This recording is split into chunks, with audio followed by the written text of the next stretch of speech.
Estás escuchando Úsala, tu voz. Desde Filadelfia para el mundo.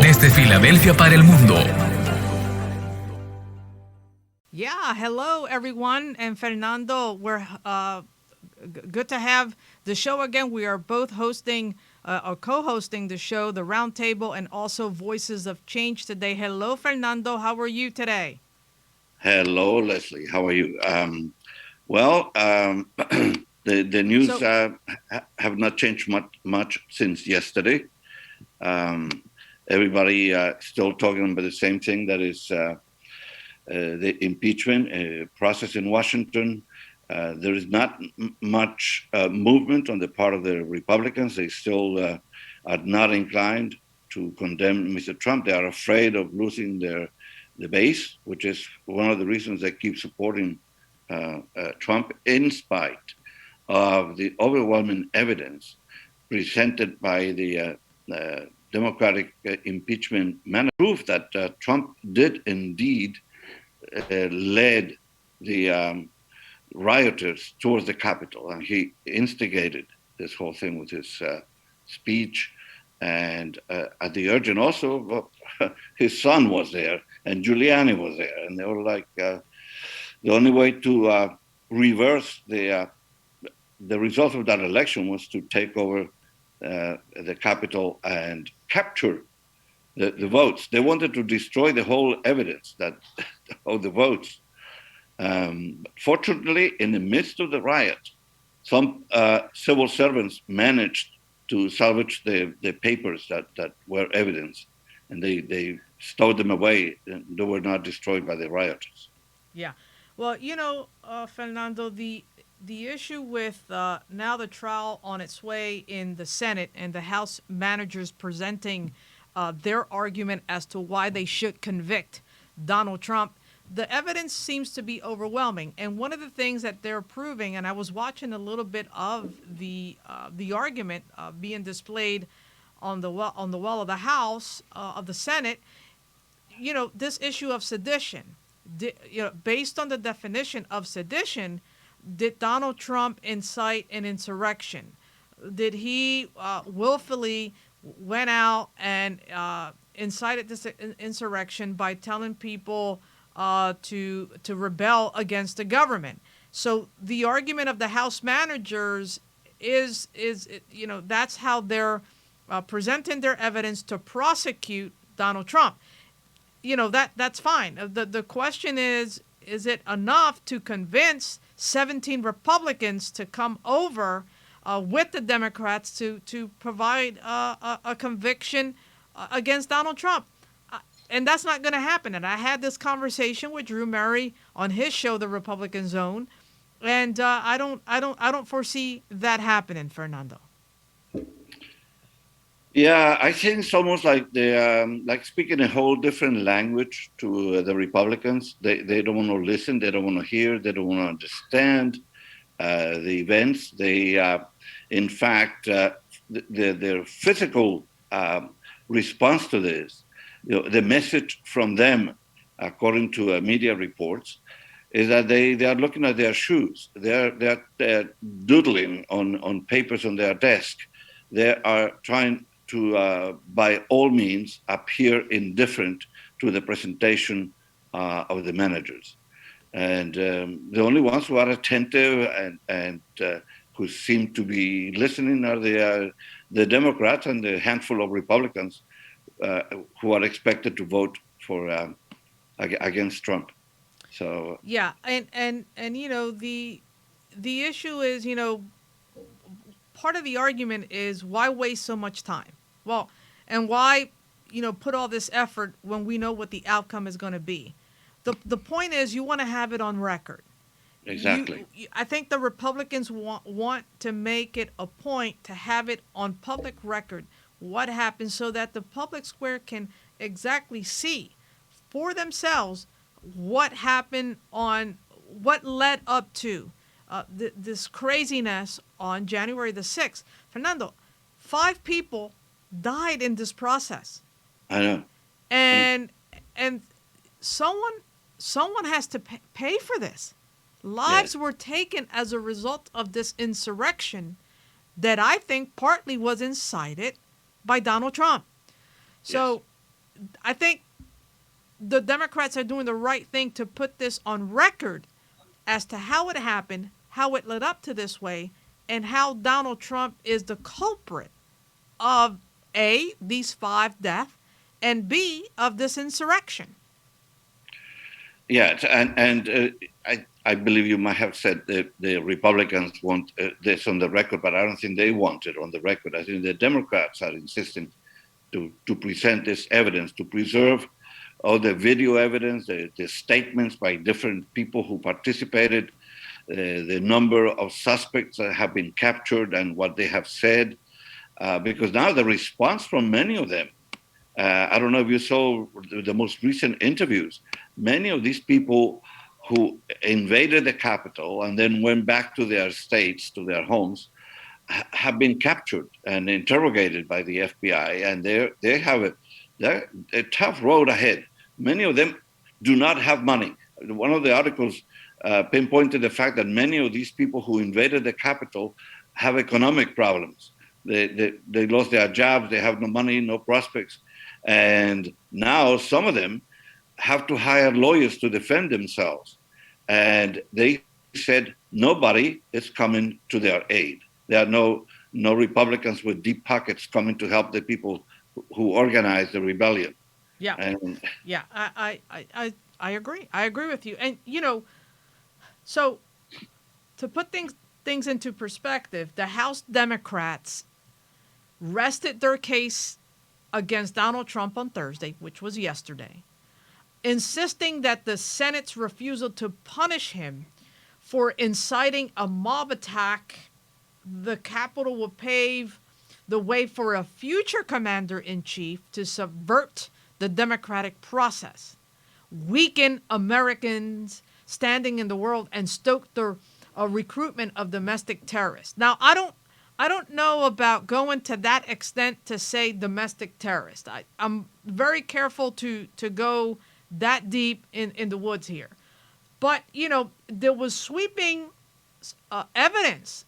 The House prosecutors seeking that conviction in the impeachment trial, they were able to prove their charge that Donald Trump incited the January 6th insurrection by provoking his supporters to violently attack the Capitol. And here's the issue, Fernando. The Congress was joined, they were together because they were there that day tallying the Electoral College, the votes. And so this was purposely premeditated and planned. And so what the prosecutors, what the House managers were showing is that they showed no remorse following an attack that left 5 people dead, as we just spoke, and the lack of contrition, which they argued underscores the urgency of a conviction. Now, you and I can be convinced of that argument. The Republicans cannot be convinced of that argument to convict. well, because they sort of speak a different language. They have lost their moral compass. There is nothing that can be said about Trump, even with overpowering evidence. There is nothing that can convince these senators about anything. So Lindsey Graham, Marco Rubio, people like that, they don't want to hear. And they're, in fact, going the other way, saying that this is offensive to them, to put all these videos, to show the videos in the chamber of the Senate, that they find that offensive and insulting. Well, I'm sorry. What is offensive and insulting is what the Republican instigated rebellion did, attacking the Capitol. So. Yeah. And these guys were supporters all the way. Josh Hawley, that guy was seen on the gallery with his feet out, extended, taking notes, indifferent to anything that was happening. And Marco Rubio has no room to complain about anything because he's another one. Ted Cruz, how about that? Ted Cruz. Now, these guys are supposed to be intelligent people, which leads me in another direction. that there is evidence that a lot of the people who supported this whole shebang with the rebellion, that they are not necessarily stupid people, but they are professionals, they are lawyers, there are people, former military people, uh, and so they're not stupid people. How can you convince a group like that that this was an error to follow Trump this way? Mm-hmm. And Yeah, it's almost impossible if they it's don't want to amazing. accept any evidence. Fernando, I want to talk about something interesting, and I want to, make mention of that here. And I know you're probably very well versed on this issue. I want to have a little discussion uh, in this segment about racial equity in housing, uh, you know, uh, when it comes to black and brown people. And it's very interesting. I was reading some facts about this issue and how J.P. Morgan Chase and Company are in the midst of making a massive investment when it comes to this racial inequality when it comes to housing and economic opportunity for black people and for Latin X communities. So one in three households, nearly, we're talking about 100 million people across the United States.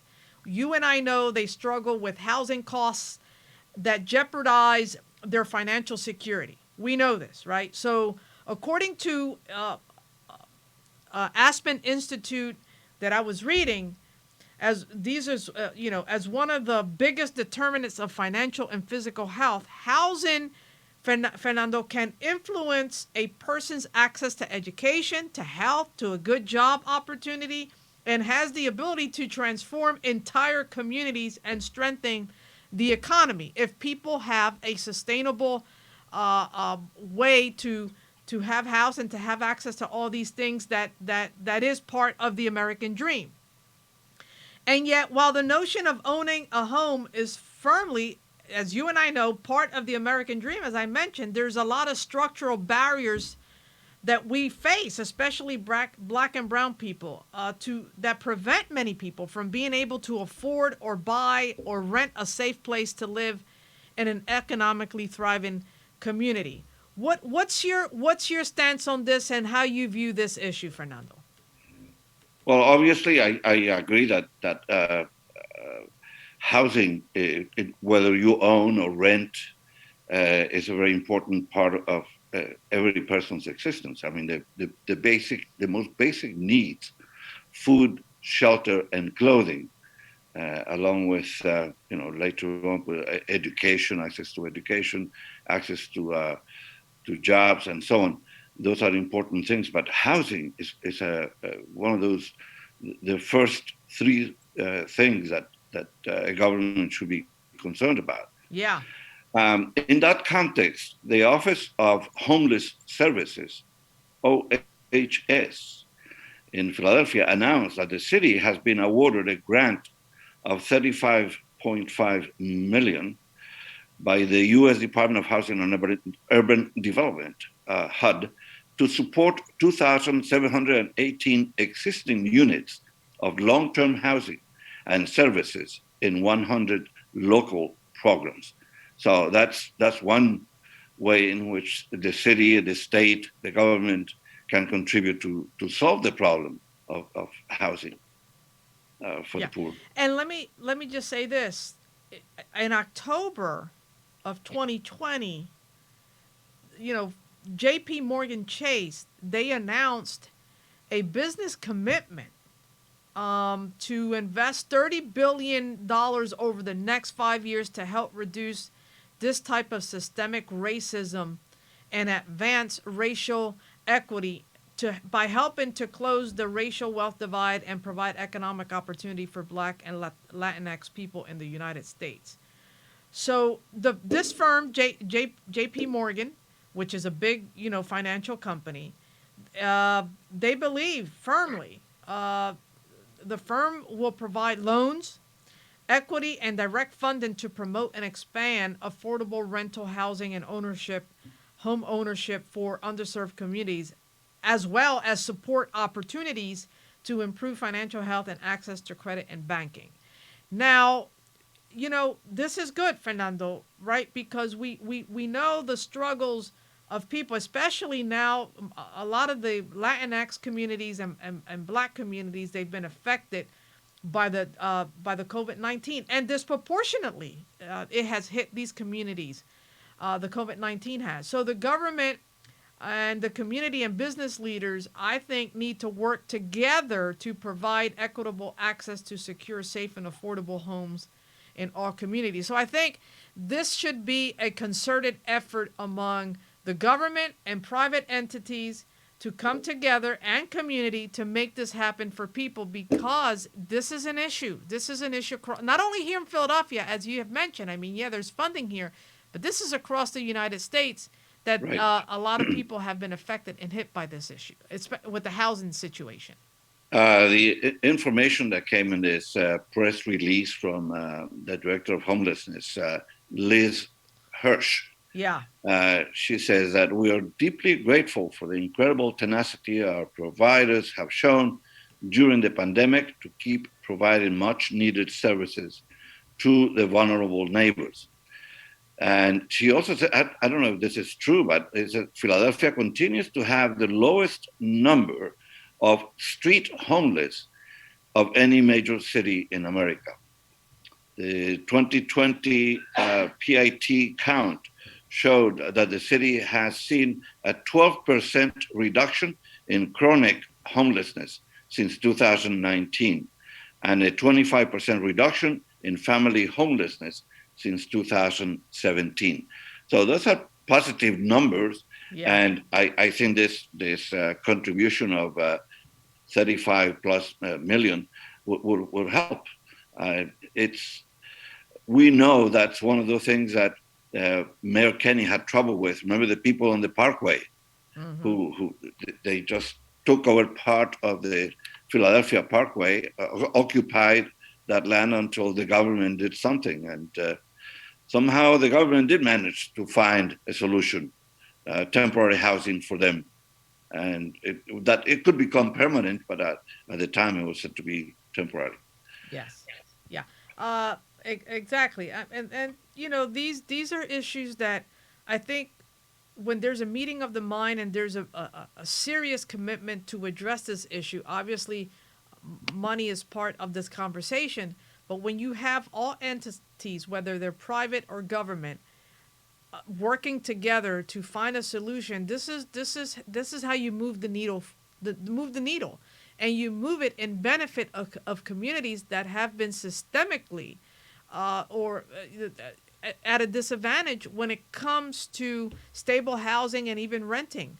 So, especially now with this COVID-19, where a lot of families have been hit economically, people have lost their jobs. There's still people unemployed, collecting unemployment. All of this is good news when you have systems like the government, private and entities and government entities talking to each other to come up with solutions to this problem. So that's good news. Señores oyentes de USA la Media, se acaban de sintonizar nuestro programa. Estamos hablando aquí en la mesa redonda con Leslie Acosta sobre varios temas. Acabamos de hablar de los homeless en Filadelfia, que aparentemente Filadelfia está en una mejor situación que otras grandes urbes a través del país, pero que sin embargo hace falta ayudar a los pobres a que de algún modo consigan uno de las cosas más esenciales para la existencia, ¿no? Shelter and food and clothing. Those are big items on anybody's list. I want to address this because it's in the city news, city and state news. Gun violence rates in Philadelphia spiked after COVID lockdown measures were put into place in March, and remained at an unprecedented level for the rest of the year. A new study led by Temple University Hospital trauma surgeons found that they have actually continued at these unprecedented levels. That's a report from the Philadelphia Inquirer. Yeah. So crime is gun violence, and that is that should have a solution. Just Yeah. You know, I was having this conversation again with Drew Murray from the Republican Zone in regards to this gun violence issue in Philadelphia. And the levels are extremely, extremely high. This level of increase is unprecedented in our modern era. And the question is, I think it's been exacerbated even more so, and or the question is, and I think Temple University did a study on this, Fernando, if I'm reading this correctly, and I believe that it led to a connection between gun violence and COVID-19 as a public health crisis in Philadelphia. So they're equating this COVID-19 public health crisis as an increase to this gun violence situation. So I think that it's an issue. It's an issue that needs to be addressed in Philadelphia. It continues to increase. There has to be conversations and meetings of the minds with not only the district attorney's office. You have your local politicians. You have the Philadelphia delegation that represents us in Harrisburg. They have to be seated at the table. There has to be communication and interface with all of these agencies that deal with gun violence prevention. We have over 40 entities in Philadelphia that they get funding from different sources to address this issue of gun violence prevention. We're pumping all these millions of dollars to these agencies, and we're not resolving this issue of crime in our city. Something is wrong with that math. 1 + 1 = 2. And when the math does not add up, we have to revisit this issue because we cannot continue to throw money at the problem. We've got to come up with solutions on the policy front, on the interfacing with the governmental agencies locally and at the state level. That has to have a conversation. But the most important thing that we have to do to be able to get anything across the line that's sustainable, that can help reduce, decrease some of this violence in the city, we've got to change policy when it comes to our gun laws in Pennsylvania, Fernando. That is a fact. That is a proven fact, and that is the biggest hurdle and stumbling block that we have when it comes to controlling this issue of gun violence in our city. What say you? I would say, at what point will this country decide to do something really drastic about the whole issue of guns? Because anytime you bring up that issue, then the whole Second Amendment, people say that they're allowed to carry weapons because of that whole thing about the militia, but that's not what the amendment says. A well-organized militia is entitled to carry arms. It doesn't mean that you as an individual are entitled. And I know that you do not necessarily agree with that point of view, but I think that if gun violence is such a problem for this country, they need to get together and deal with it, but in a drastic way, not with laws that just limit the size of the weapon or the ammunition, the number of bullets in that weapon. I mean, the problem is not that the number of bullets in the weapons, is the weapon itself. Right. So, yeah, it's and the numbers are staggering. We're talking about in 2020, more than 2,240 people were shot in Philadelphia. That's a total of 40% higher than ever recorded since the police began separately tracking the data on shooting victims. And so this year was, Fernando, one of the deadliest in Philadelphia's history, as nearly 500 people were killed. Right. More than all of 2013 and 14 combined. Right. This is a problem. Yeah. And this is a problem on the policy front, politicians. And this is a problem of entities, government entities, not coming up with a decisive solution to address this issue. And, they're putting the blame on Larry Krasner. Fernando. I know. I was just going to bring that up. They're putting the blame on Larry Krasner, that all these shootings are as a result of Larry Krasner's progressive views on criminal justice reform, not willing to prosecute individuals the way they need to be prosecuted, tough on crime type of language and behavior at the district attorney's office is gone. That culture no longer exist. And letting out people from our jails that have committed violent crimes out in our streets and reoffending. I don't agree with that assessment. In fact, we're looking to have this debate with Larry Krasner here at USALA soon to address this issue. But this is serious business that we're talking about here. Lives being impacted by bad policy decision making, folks not talking to each other, and not having a meeting of the minds to come up with sustainable solutions to address this issue. Fernando, I think we have about 2 minutes left. Okay. There are people about that issue, about the DA. There are people in his office who are very unhappy. And in fact, he has one person, Carlos Vega, who is running against him, right, because he disagrees completely with the policies that he's been following. And they call him progressive. Other people say they're ultra liberal, and they don't want to deal with the problem. They just want to let people loose in the streets to commit more crimes. That's the accusation against that kind of policy. The answer is somewhere in the middle. You apply the law, but you need to have some strict laws to apply and to put them into practice. They don't have to be draconian laws, like stop and search and all that. That is very controversial. But you could have some rational discussion about how to deal with a very real problem. Otherwise, our people will continue to die in large numbers as they are doing now. Yeah, and ultimately, Fernando, the reality of this is Larry Krasner ran on a progressive agenda. He did. He didn't lie about his progressive. He was a defense and civil rights attorney by trade.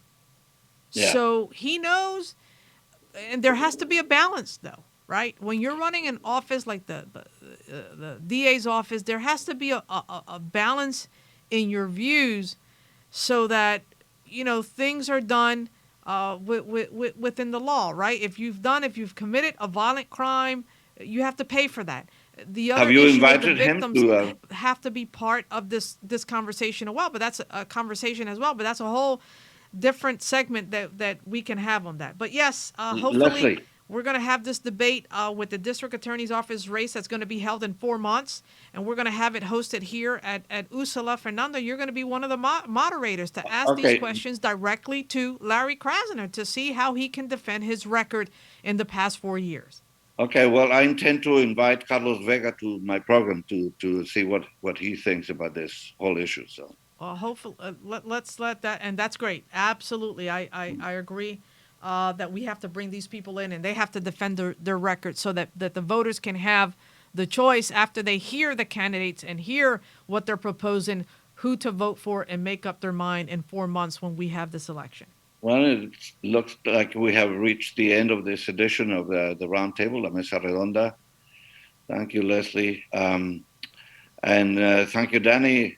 Sorry about all the technical problems today, but we'll come back. La Mesa Redonda en USALA Media. Estás escuchando Úsala, tu voz. Desde Filadelfia para el mundo.